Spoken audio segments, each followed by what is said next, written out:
कवि सम्मेलन देख देख के घर की शीला देवी को शेर और शायरी का बुखार चढ़ गया था। अब वो सीधे मुंह किसी को जवाब ही नहीं देती थी। उनके पति और उनका बेटा तो काम करने घर से बाहर चले जाते थे और उनकी शायरी झेलनी पड़ती थी बहू रेणु को। अब सास बोलती नहीं, अर्ज करती थी, संदूक पे रखी संदूक, संदूक में रखे झुमके, बहू झुमके निकाल के दे मेरे, कहाँ लगा रही है ठुमके। माँ जी, झुमके तो आपके निकाल दूंगी मैं, लेकिन आपके दिमाग से ये शायरी का भूत कैसे निकलेगा? छोटे लोग नहीं समझेंगे, शायरी है शौक बड़ा, तू अपने काम से काम रख, मेरे काम में मत टांग अड़ा। शौक अलग बात है, लेकिन हर चीज में अपना शौक डाल देने से जग हंसाई हो सकती है सासू माँ। अरे मैं हूँ एक नंबर कलाकार, कोई ऐसी वैसी बला नहीं, तुम घर के कामों में उलझी, समझोगी मेरी कला नहीं। ठीक है माँ जी, आप नहीं समझती तो कोई बात नहीं, लाओ मैं आपके झुमके ही निकाल कर दे देती हूँ। बहू सास के झुमके निकाल कर देती है और वहां से चली जाती है। शाम को बहू अपने पति से शिकायत करती है, सुनिए जी, आप माँ को कुछ समझाते क्यों नहीं? अरे क्या समझाना है माँ को? अरे अपनी शायरी थोड़ी कम करे ना। अरे तुमको उनकी शायरी से क्या दिक्कत है? अरे मुझे नहीं, पर पड़ोस में सब लोग हंसते हैं, कहते हैं बुढ़ापे में लोग सठिया जाते हैं, लेकिन शीला जी तो शायर हो गई हैं। अरे लोगों का काम है कहना, लोगों की बातों का क्या टेंशन लेना। अरे वाह, मैंने भी शेर कह दिया, वाह वाह वाह वाह। देख लो, तुमसे किसी ने कहा नहीं और तुम्हारे सामने कोई माँ की बुराई नहीं करता तो तुमको फर्क नहीं पड़ रहा। अरे तुम खामखा की बात का बतंगड़ बना रही हो। चलो चाय बना कर ले आओ मेरे लिए, साथ पियेंगे, कोई ढंग की बातें करेंगे। रेणु चाय बनाने लगती है। पहले वो अपने पति को चाय देती है, फिर सास को और आखिर में अपने ससुर को। लेकिन वो देखती है कि ससुर जी कुछ परेशान से हैं। क्या हुआ ससुर जी, कोई बात हो गई है क्या? अरे तेरी सास बात बात पे शायरी करती है। कल मैंने पूछा कि खाना खाया तो तेरी सास ने क्या जवाब दिया पता है? अरे गलती की और आरोपी ने कोड़े खा लिए फटाफट, खाना तो नहीं पर पकोड़े खा लिए झटाझट। अब बता क्या जवाब दूं इस बात का? वो तो सभी से शायरी में ही बात कर रही हैं, मुझे भी समझ में नहीं आता कि क्या करूं मैं।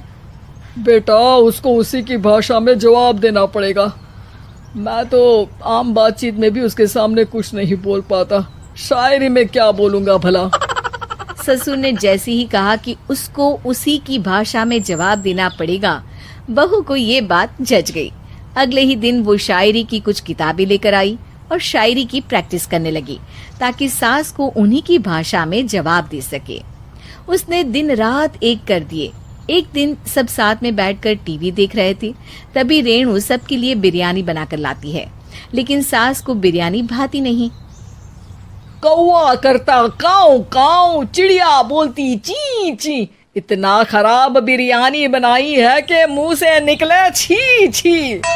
बस इसी मौके का तो बहू को इंतजार था, क्योंकि अब बहू सास को उसी की भाषा में जवाब देने के लिए तैयार थी। माँ जी, हमको अपनी ये बेकार शायरी ना सुनाइए, जैसी भी बनी है बिरयानी चुपचाप खाइए। ससुर जी और रेणु के पति ने रेणु का जवाब सुनते ही जोर से ताली बजाई और सास ने जब रेणु का शायराना जवाब सुना तो उनके गले में बिरयानी अटक गई। बहू ने एक और शायरी का तीर छोड़ा। शायरी में बहू के सामने सास हो जाएगी ढेर, क्योंकि सास मारेंगी एक शेर तो बहू मारेगी 1.25 शेर। सास को छोड़ के सब वाह वाह करने लगते हैं। आज पहली बार सास को नहले पे दहला मिला था और रेणु ने सास का मुंह चुप करा दिया था। अगले दिन रेणु का पति उससे कहता है, अरे वाह, तुमने तो माँ की बोलती बंद कर दी, मजा आ गया। अब मेरे लिए कुछ बना दो, खाकर मैं काम पर चला जाऊं। शायरी ही है मेरा जीवन, वही करूंगी जी भर के। नौकरानी रख लो कोई, काम नहीं करूंगी मैं घर के। अरे तुम क्या माँ जैसी हरकतें करने लगी, सीधे सीधे बात करो ना। हो गई कल शायरी, रोज थोड़ी ना करोगी। शीशी भरी गुलाब की पत्थर पे फोड़ दो, जो मुझे शायरी से रोके उसके कान मरोड़ दो। पति घबराकर वहां से चला जाता है और बाहर उसके पिताजी के पास जाकर बैठ जाता है। दोनों अपनी बीवियों की शायरी से परेशान है।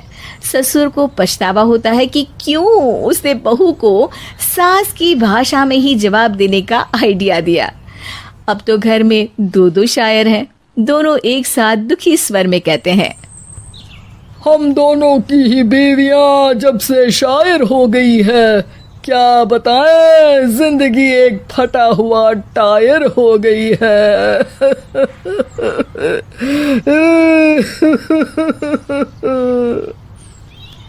हम दोनों की ही बीवियां जब से शायर हो गई है, क्या बताए जिंदगी एक फटा हुआ टायर हो गई है।